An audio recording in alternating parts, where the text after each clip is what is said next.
Scott, thanks for joining us today for the interview for the critical infrastructure protection and resilience.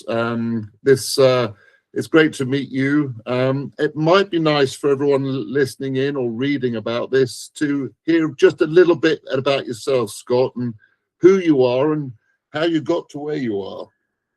Yeah, sure. So thank you for the opportunity to be here. I appreciate it very much. I serve as the executive director of the Information Technology ISAC and also as the executive director of the Food and Agriculture ISAC. And I've been doing this for 20 years or so as the executive director of the IT-ISAC. I've been, even prior to being the executive director of the IT-ISAC, I started in 2000, working at the U.S. Chamber of Commerce to build these public-private partnerships that help critical infrastructure security. Back then, it was a new field, right? It was right even before September 11th. The concept was there's these critical infrastructures are owned and operated by industry, but there's a national security concern in having them be secured. So how do we go about doing this? How do we form a partnership between industry and government to secure the critical infrastructure sectors? So that's what I've been doing for the last, I guess, 26 years now. Wonderful, great, thank you. And the IT-ISAC, we've got a little bit of background on that, so we can include that a little later in this. So let's kickstart straight into some sort of questions to get us warmed up and get us going. I'm looking here at just looking at my notes here.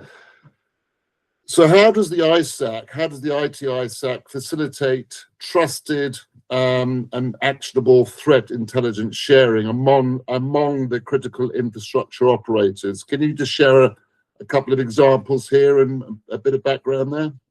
Yes, sure. So real quick, for those who may not know, the acronym ISAC, Information Sharing and Analysis Center, and these were started as a result of that work from 1999, 2000, to provide forums for industry to share threat intelligence with each other.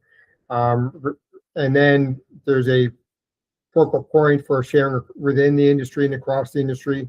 And then you can take this threat intelligence and share relevant bits of it to the federal government. And it also provides a one-stop shop for the federal government to share threat intelligence back into industry. So obviously, trust is a key factor within to make this model work. We do this through various ways. One is non-disclosure agreements, right? There's applications where you've got the member companies before they come in. But then it's also, we have a team of analysts whose job it is to build relationships with the member companies, have meetings with them, talk with them, host calls with them, share threat intelligence out in the hopes of getting threat intelligence back in. And the more conversations you have with people, the more that they get to know each other, the more interaction they have, this trust builds. But you also need these core legal structures in place in order to get started. So it's a combination of these, having the right legal framework, and then doing the hard work of building partnerships. And once people start to share information, it feeds itself, right? People see value out of it. Say, hey, I received value of someone else sharing information with me. That was great. Now I'm going to return that favor and share something I've seen out with other people. So that's how we've done it in the IT-ISAC. Again, the IT-ISAC was established in 2000. So I've only been here a little over 20 years, but that's the way we've been doing it for the last 20, 25 years. That's great. A great answer, and fundamentally important. I don't know what you call an ISAC. Is it like an organization, association? Maybe it's a mix of both. Yep, the IT-ISAC is a nonprofit association, 501c6 nonprofit organization based in the United States. We have memberships. We have member companies from around the world, but it's a nonprofit organization, and we're funded by membership dues. We're primarily focused on threat intelligence, but as a nonprofit, we can also provide thought leadership. We don't lobby members on policy issues, but we do provide thought leadership and help policy make. We have a lot of expertise within our membership, a lot of experience on cybersecurity issues. So we enjoy serving as a resource for policymakers. Yeah, okay. So fundamental sort of funnel of all the information coming in and going back out again, yeah, Right. to make sure that the industry is aware. That's great. I mean, let's put some of these ideas into practice then. So let's look at cyber resilience, hot topic. What does cyber resilience mean for the ISAC? And in particular, what does it mean in the context for critical infrastructure beyond traditional cybersecurity, if you like? Yeah, so this is something that's really changed in the 25 years or so that I've been doing this. When we first started, the goal was to keep the bad guys out. Right? Everyone had this mindset that we build a wall and we keep the bad guys on the other side of the wall. And the goal was always to not experience an attack. But over time, it became people understood that it really wasn't possible, right? You had to, yes, you want to prevent people from entering, right? That's always, we're not giving up on the network defense. We need to do network defense, but you need to prepare for the possibility that someone's going to get in. And so cyber resilience is a lot about how you recover from an incident, how you maintain your business operations in when you have an incident, and it's also from a national level, right? How do we maintain core critical functions within the economy, within the country during cyber attacks? So, for example, how do you contain a localized attack from becoming a larger national attack that impacts multiple critical infrastructures and has cascading impacts? So, I think the concept of resilience has different meanings depending on where you are, right? For a company, you want to be able to recover from an attack, maintain your business operations if you can. If you can't, if you need to go offline, you need to recover as quickly as possible so that you can stay in business, right? You can keep your customers happy, keep people employed. And then from as you're moving up the chain to a national security perspective, is about how you contain attacks, how you prevent attacks from spreading, contain them, so that these impacts on individual businesses or segments of the economy do not necessarily cascade and cause critical national issues. Yeah, we'll be looking at the cascading effect a bit later, but that's what you just said. There's a key point now, and I think we'll have a lot of discussions at CIPRNA this year in Baton Rouge around that very topic. So thanks for giving us a brief overview on that subject. Just stepping now into what's another important area for the conference, and what we have a dedicated session to is public-private collaborations. So can we look at that now? And how does the IT-ISAC work with governments and regulators, and crucially, without compromising the trust of members? And what lessons have come out? Yes. So fortunately, this is something we have a lot of experience with. We've been the federal government and also state and local governments, but most of our engagement is at the federal government. They've been strong partners of ours since the beginning. They've helped encourage industry to see the need. So we've been working with them for a long time. And there's really a firewall between us and the government when it comes to threat intelligence sharing. We do not permit government agencies to be members of the IT-ISAC. So when our member companies are sharing with us, they know that it's a community of private sector companies that they're sharing with, and not a community that contains government information, because nobody wants this to share sensitive information and have it get in the hands of the government. It can get disclosed, it can get in the hands of regulators. So by having that firewall, between we're a partner with you, right? We'll talk with you. There's lots of common issues that we can work together on, but the threat intelligence is contained to us and our membership. That being said, the members always have the option to share the threat intelligence with the government directly. They can give it to us. We can anonymize it and share it. There's training and analysis that we have that we're happy to share with our government colleagues without giving away member information. But I do need to say here that we are challenged currently in this public-private partnership because we used to have a strong legal framework that enabled this collaboration to take place. There was a legal frameworks that enabled industry and government to collaborate on policy issues without having the fear of these meetings being subject to open meetings acts. So, for example, if we need to get together and talk about what our vulnerabilities are, where our key risks are, there was a legal framework, was called the Critical Infrastructure Partnership Advisory Council, that enabled us to get together and talk to them about these issues. That framework is no longer in place. We're expecting a new one. We're hopeful that there's going to be a new one that comes in, but for about the last year, we haven't had that framework. So that's kind of set us back into some of these policy discussions and some of these strategic discussions. And then the second underpinning of this legal framework is called the Information Sharing Law, called CISA 2015, which enables cyber threat sharing to take place with liability protections, right? So if you share information with the federal government, it's protected from Freedom of Information Act laws. You're protected from liability if you're sharing some of this data within industry and within government. You're protected from antitrust violations. Those protections are scheduled to sunset at the end of January.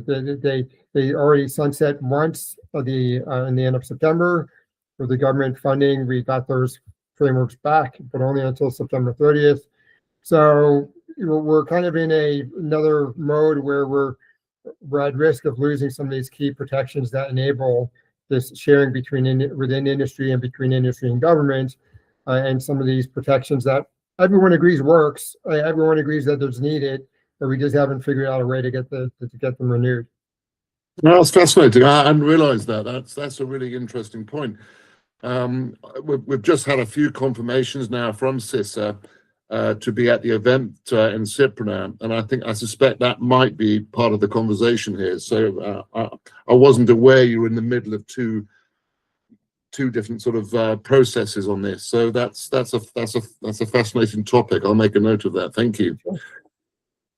So we're moving into our sort of last couple of points, which is we're on good time. So thanks for keeping it on good time. Emerging threats, and then we talked about the interdependencies and cascading earlier a bit. So we're just touching back on that again. What emerging cyber threats pose the greatest risk to CI today?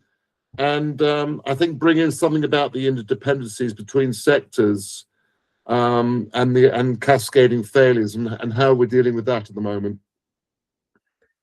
Yeah, so emerging threats, everyone is talking about the new threat environment posed by artificial intelligence, AI, and I would tend to agree that AI is kind of one of the biggest influencers in our game, so to speak, at the moment, in our industry at the moment. It's enabling the adversaries to rapidly scale some of their research and some of building their capabilities. It's also, there was a hierarchy of actors, where the nation states were the most well-funded, had the greatest capabilities. That's probably still the case, but AI helps even the less sophisticated actors close the gaps and become more skilled. And that poses a challenge for network defenders, right? And it's likely that we're going to be seeing lower level actors launching more sophisticated attacks, right? Thanks as a result of the advances in AI. So I think that's probably one of the largest emerging areas that everyone's looking at is there.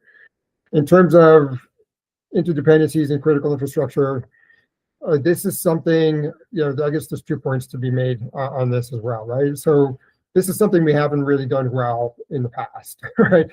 As a nation, we don't have a firm grasp as how each sector is interdependent on others.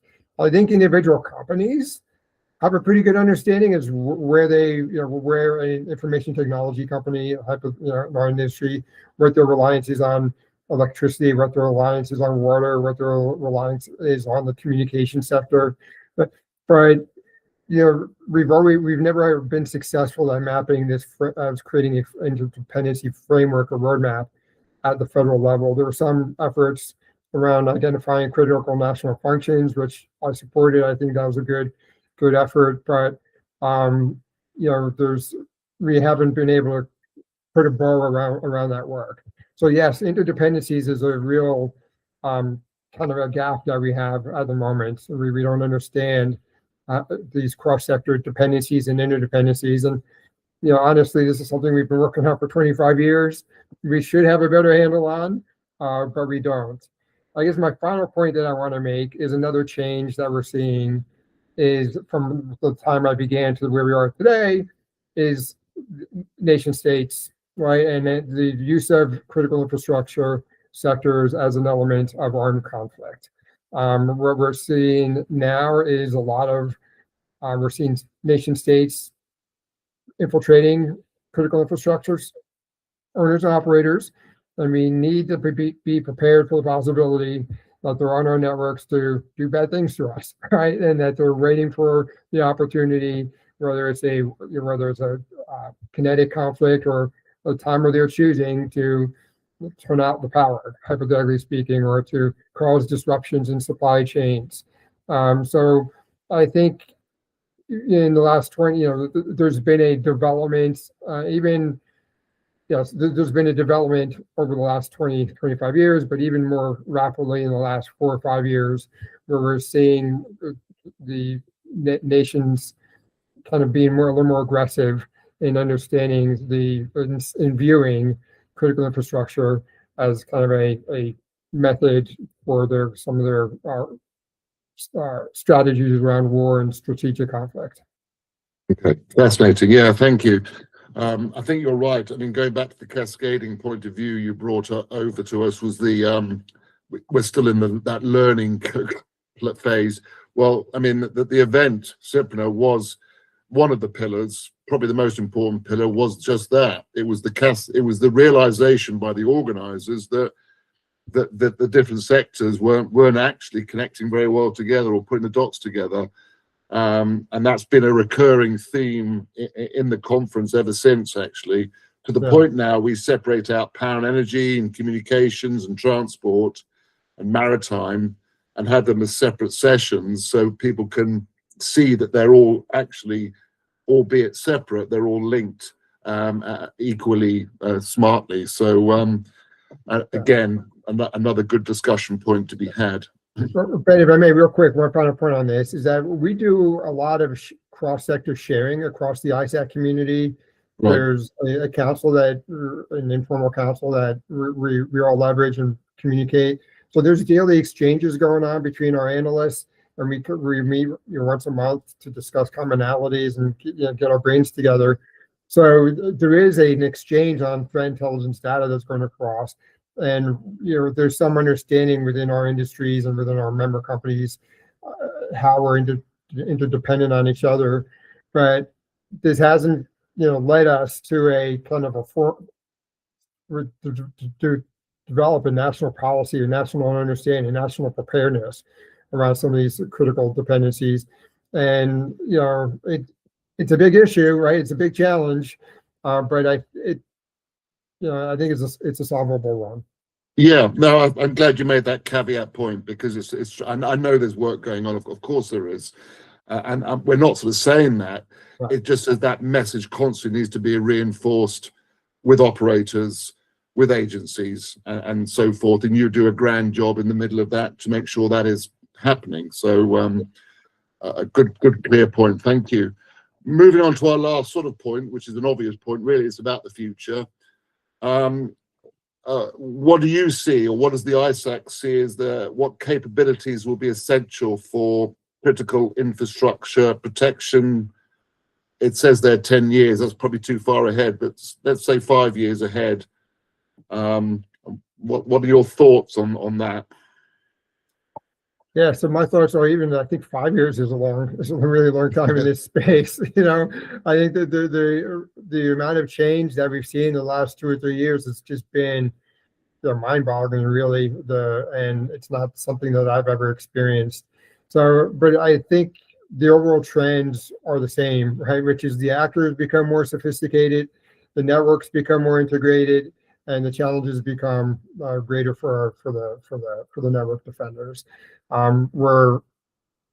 There's a lot more threat intelligence out there. There's a lot more threat actors out there.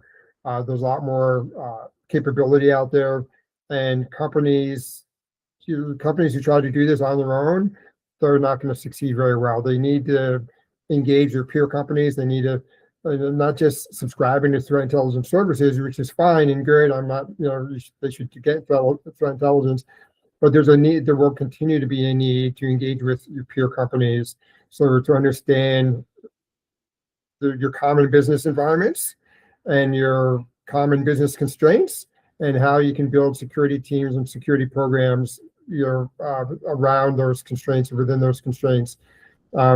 Gives you an opportunity as well. One of the things that we're doing is we're tracking different actors as they're hitting different parts of the IT industry. There's data centers, there's critical SaaS providers, right? There's semiconductors. There's a vast array of companies. Some of them have different actors who are attacking them. So engaging with your peer companies enables you to identify who these actors are, enables you to stay on top of it. And then you never know when a piece of data from one member company, when someone is going to lead you to better understand your threat environment. We had an example over the holidays where someone sent an email over to us and, hey, this is odd, not quite sure what it is. Just thought I'd share it. And we did some investigating, shared it with the member companies. We uncovered a little bit of a campaign going on, right? And it wasn't the biggest campaign you've ever heard of, maybe not the largest one, but we kind of worked together to raise awareness about it and maybe stop it, right? So I think, the nature of the threat will continue to evolve, and it will make it more and more difficult for companies who are trying to work on their own. It'll make it more and more difficult for them to be successful in building this security and resilience. Great answer. Yeah, great answer. Thank you. And a good place to end on, and gives us a little bit of a discussion to be had in a couple of months' time. So Scott, thank you so much for your time.